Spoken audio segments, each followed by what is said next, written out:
Welcome to Sips with Scrubs, a nurse podcast where we talk about the good, bad, and ugly of being a nurse. I am your host, Nurse Laney. If you are new, welcome. This is a safe space for nurses to come together and discuss our experiences, real life nursing, not that stuff they be saying in nursing school that may or may not be true, not that ideal magnet stuff they be trying to say. Oh, at our hospital we have this, and then when you get there it's a lie. So this is where we keep it all the way real. As I said, I'm Nurse Laney. Welcome. If you are returning and this is your second or third time, I always say go ahead and subscribe because you keep coming back for a reason. So if you're not subscribed to my channel, go ahead and do so. And I'm available on Apple Podcasts, Google, and Spotify. If you're watching the visuals on YouTube, that's also available as well. So today we are going to be sipping on Perfect Pear. It is a Pinot Grigio infused with pear that's from Kiss My Legacy. It's a black-owned local business. I am based in Houston. So black owned, local, and women owned for me. Definitely go out and support. I think that the bottles are about like 20 something dollars a bottle, and the alcohol percent is 13% on each one. I've tasted all of them. They all taste good to me. I would kind of say I'm more of like a beginner wine drinker. I don't need myself all the way sweet, but like not like I don't do dry. So if you're like me, if you like Stella Rosa, try out this brand. If you like something a little more not as sweet as Stella Rosa, because some people say it's like juice with a little alcohol infused. If you're a little bit more on the other side, where you can tolerate stuff that's semi-sweet, definitely still get that. I've had my friends drink it. Everybody I know that likes it. So definitely check them out. But that's what we're going to be sipping on throughout today's episode. So we're going to get into a conversation card, and as I mentioned before on previous episodes, if it's a card I've seen before, I'm just going to skip it. If I remember talking about it, sometimes I might forget. I don't know. So we're going to do this real quick, and then we're going to get into the rest of today's episode, which is going to be a What Would Laney Do episode. I like doing these because people kind of present with different problems, so it might not be something that I'm personally going through. So it kind of provides different talking points and kind of what I think I would do if I was in that situation. And then I kind of like to know what y'all would do too, because sometimes it's just like stuff that goes on in nursing and you just be like, what am I supposed to do with this? Or like, what's the professional way to do this? Or like, what's, the best way? Things like that. So on our conversation card, it says, what measures do you take to prevent burnout? Let's see. I definitely think going to church helps my mental state, period. I definitely noticed when I was a staff nurse and I was required to work some Sundays. And even before that, to be honest, when I still was working in retail, I had to work on some Sundays. So I kind of noticed like my demeanor and stuff would kind of be different during the week. And I think that like going to church is part of my Sunday reset, as like we call it nowadays. So I think that really helps me prevent burnout because it helps me recenter and remember like what's my priority in life. So that definitely helps. And like with us not being in the pandemic anymore, that's just helped me overall because now I can like attend church regularly, because even when we were doing the online stuff, that wasn't helping me. I'm one of those people, I have to be there in person. So that definitely, that's really all I need. But outside of that, I would say like my friends and family, talking with them, even though they don't understand all the time, like just to have like companionship and to have people that love you and support you. That helps. What else? And honestly, just doing things that I like. I know when I was going through burnout, I kind of went back to like my childhood roots and kind of like dug into like, what do I like to do? Like what brings me joy? That sort of thing. So I started a garden. I still have one now. If y'all interested, go on my Instagram page _Nurse Laney, and you'll get to see what my garden looks like. But I have okra, bell peppers, serrano peppers, tomatoes, cucumbers, and I think that's it. Did I say green onions? I think I did. Yeah, so I have that all in my garden. So that's cool. So that helps me. Stuff that I enjoy doing, that helps. Working out helps. So that's what I do to prevent burnout. And I'm like really conscious of how I like schedule my days. Sometimes I'll try to space them out, and I'll try to do it where I'm off for like 4 or 5 days in each month so I can get some kind of break or have something to look forward to. So that's all helped me. Y'all let me know what y'all do to help prevent burnout in y'all nursing career, because I'm definitely interested in knowing or trying some new things if what I do now don't end up working out later. But hopefully I never reach the point of burnout again, because I mean, that wasn't fun. I ain't gonna hold you. So now we're gonna get into what would Laney do. So this nurse says, I interviewed for a new position in my hospital for utilization nursing. I got the job, but my old manager in trauma ICU will not let me transfer to this new unit because no internal transfers until April. Has anyone heard of this before? So now I feel stuck. So I have heard of that before. I've had a friend that I used to work with way back in the day. He was trying to transfer to ICU, and our manager was blocking him from being able to go. So of course I don't know the intricacies of it, because this is like me getting details from him, and I don't know what he did on his part to try to move. Like, I don't know if it was like verbally she kept trying to appeal to him to stay and he didn't actually take the measures to go, or if he literally did apply and then she blocked it that way. So I will say I don't know that part of the story, but I knew for sure that she was giving him some pushback about him moving to ICU because he was a night shift charge nurse, and she didn't want to have to try to figure out that whole staffing situation and whatnot. And then they needed to train people. And so like he ended up saying, I feel like a very long time after he had already told me he wanted to transfer to ICU, like at least a couple of months. But I have been reading in other nurse groups that they can only hold you for a month if you want to internally transfer. So, but they can block you, because if they write you up or anything like that, they can block it, because you can't like move to another unit if you have a write up or something of the sort. Well, at least at my facility.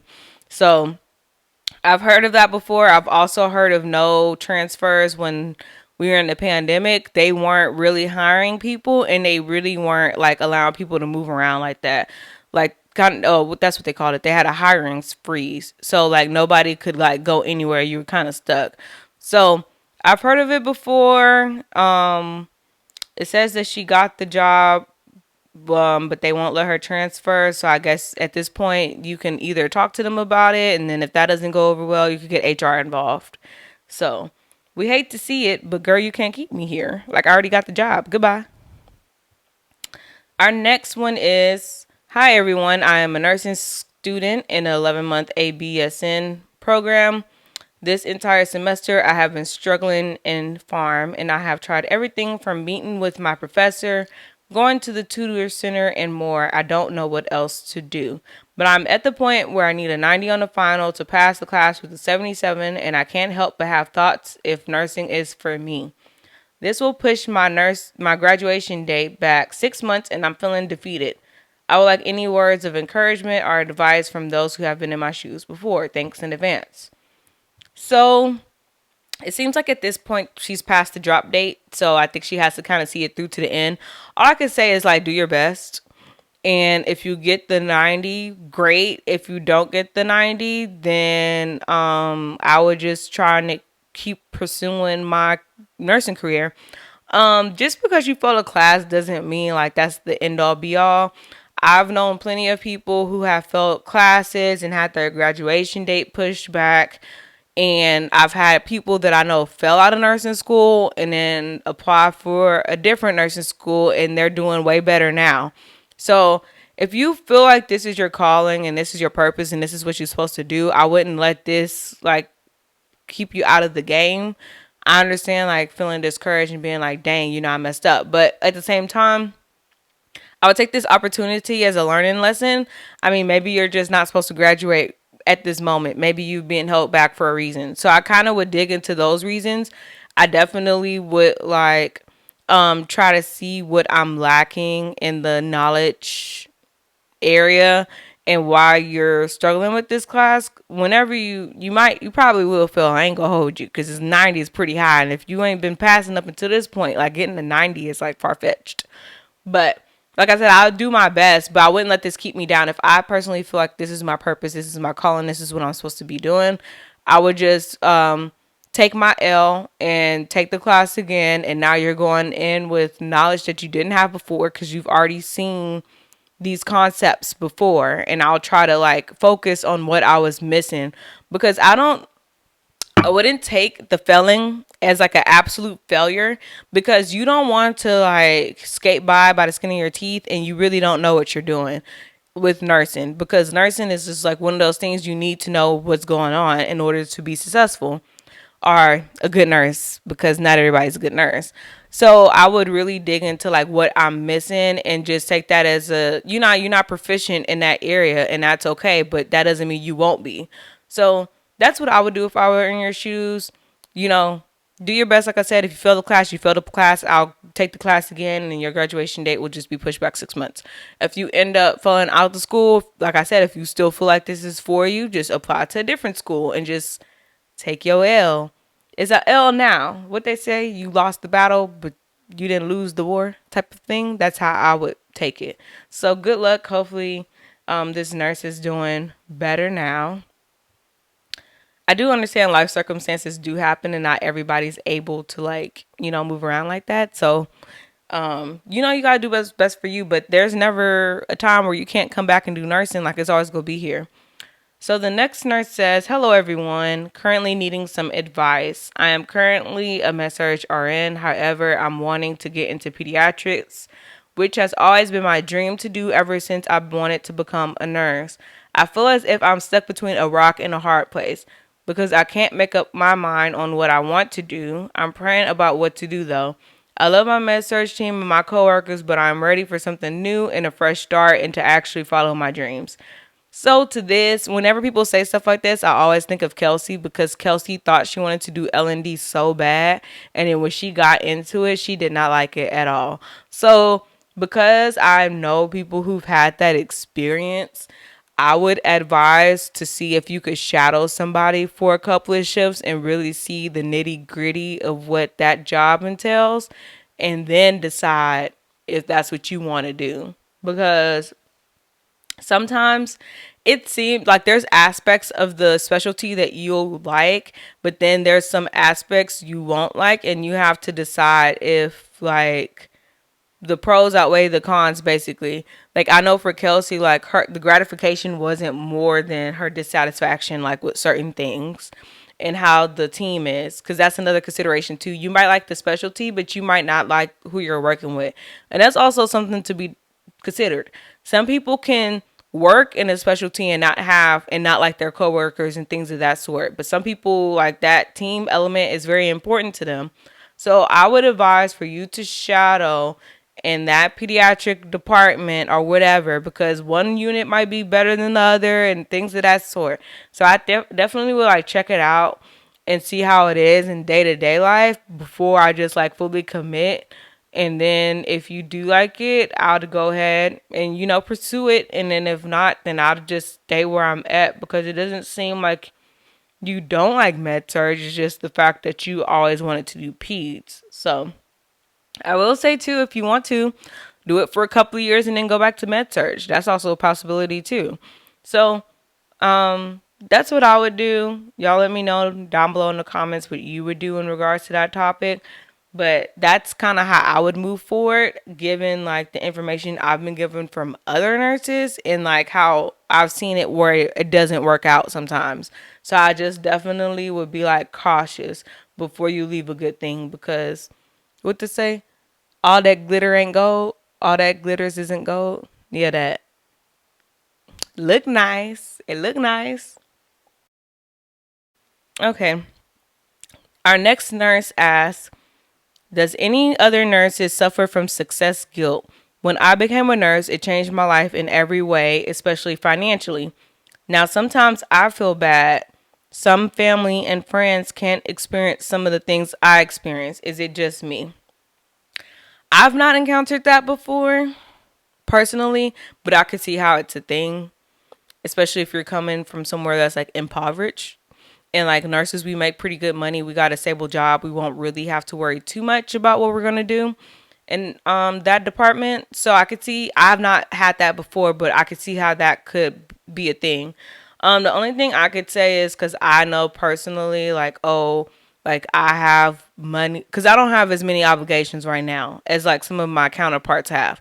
So I see like, oh, I just could do this. I'm not a big spender. So let me preface this. But if I want to go on a trip, I can. You know what I'm saying? And then other people may not have the means to do so. So what I do is if I really want to do something and I really want this person to go with me, then I just pay for it.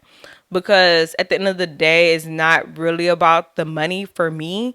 It's about the experience and it's about spending it with the person that I want to spend it with. So that's kind of how I do my life. Same thing like with eating out and whatever it may be. If they don't have it, then I just pay for it because like I would rather have you there and me pay for it than you not there.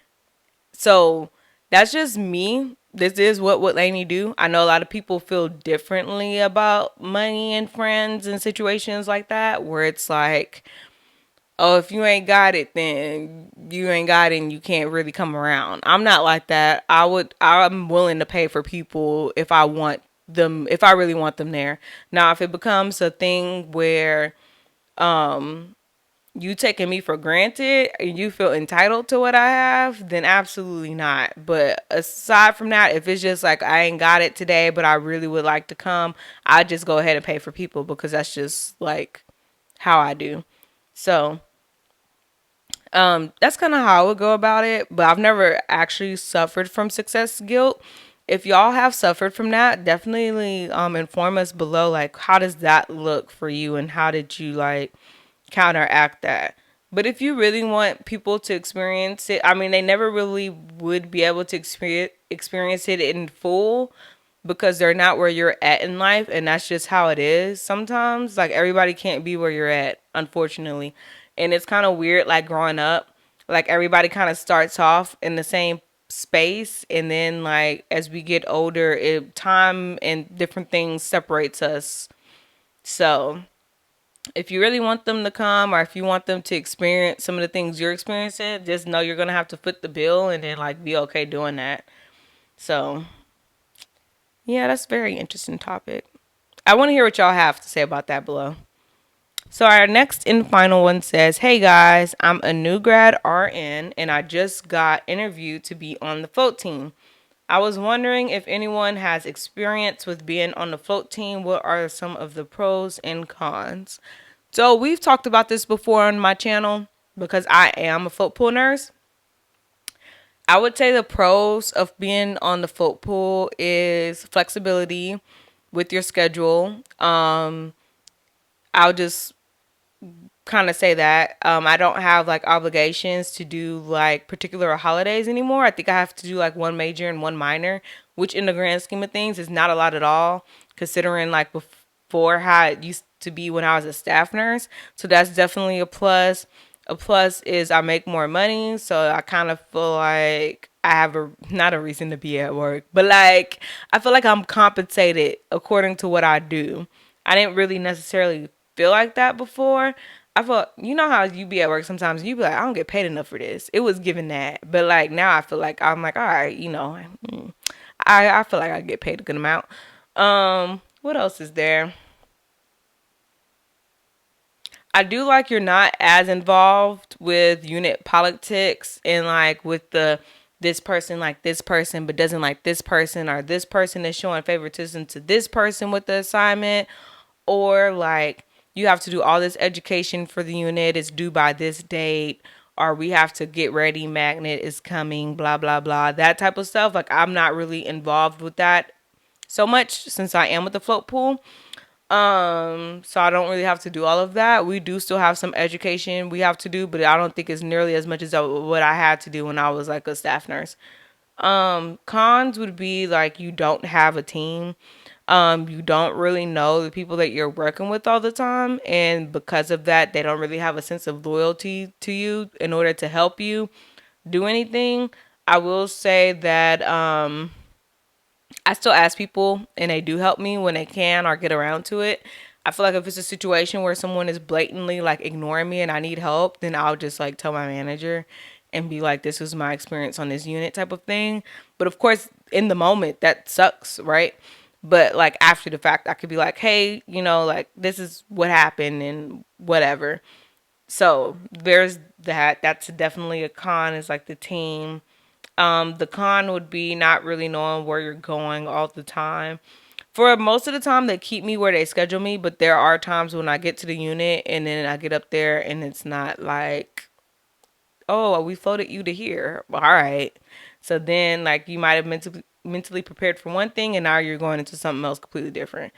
So that's a con. One con for me, which is probably for most float pools how they're ran, is that you don't get to see the people in person, so they don't really know who you are. So I feel like you have more hold on people when you're like they see that you're an actual person and like things of that sort. Like I don't know if people like feel like you're real and like since they don't know if you're real, like your feelings and stuff don't matter on certain topics because they don't have to see you. I don't know if that makes sense, but that's just how I feel about it. So like even like with my management and stuff, I think I've seen them like twice and I've been doing float pool for a year. And like I barely learned my manager name the other day and that's just because I needed to call her for something. So I would consider that to be a con. Um that's all I could think of on the top of my head as some of the pros and cons. Those are definitely the biggest ones. I'm sure there's more like nitpicky stuff I could think of if I like sat down long enough, but that's what we're gonna go with. So those are some of the pros and cons of nursing. I definitely will say that if you want to do float pool, you need to be a strong, independent nurse because in the event you don't have a supportive team or like someone to seek advice or counsel from on your unit that you may go to, then you need to be able to stand firm in like your nursing knowledge. So I will throw that out there. So now we're going to get into our scrub and sip.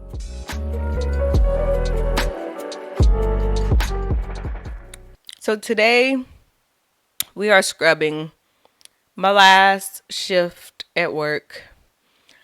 I've talked about this enough to be honest. I shared it on my Instagram, on my nurse Instagram, and like I don't have to think about it anymore. So I'm gonna give y'all like the rundown, quick rundown of what happened because this is honestly too much. But the consensus, the thing was that I was 5-1 on the med surg unit, which is fine, that's normal. But I had a patient that was on heated high flow. And for those who are familiar with level of care, normally that would be an IMU patient. Well, this hospital I was at doesn't have one, so they were on the med surg unit. Apparently that's normal for them over there, which I didn't know about until I got it. And I definitely went to the charge nurse and told her like, hey, I don't think this is appropriate, not just for me, but for any of y'all to be taking 5 patients and you have one on heated high flow. Like in IMU, you'd be 4-1. But they didn't have the staff in that day. And I told my manager, she called their OA or house supervisor. And they asked me like, oh, is your assignment too heavy? Blah, blah, blah, blah. And I'm like, no, but I shouldn't have 5 patients with this. So I was kind of upset that day. Luckily, the day turned out okay. Another aspect to add with that is that the monitoring device that she was on didn't display oxygen saturation outside the room. So like if I wasn't in the room, nobody knew what her oxygen level was. So that's like a patient safety risk. But I didn't really even know that until after the fact. I thought telemetry was able to see it, but on that device they had her on, you could only see it in the room. So that kind of defeats the purpose. But luckily, like I said, everything worked out. Her family was there, so if it alarmed, they were able to come and like notify me. But what if the patient wasn't oriented? What if they didn't have family at the bedside? Just lots of things. So I didn't think that was right. I returned to work the next day and I had the same 5 patients again, and I just took it back because I was like still thinking that we were short staffed. But then when I saw the assignment, I saw that like everybody else had 4 but me and another nurse. And I just thought that that was like absurd because I was like I already complained yesterday about having 5 patients and you gave me 5 patients again and everybody else got 4 and mine are a higher acuity level. Like it kind of like pissed me off because I was just like what sense does that make? Like why would you do that? And it was the same charge nurse as on that day as it was the day before.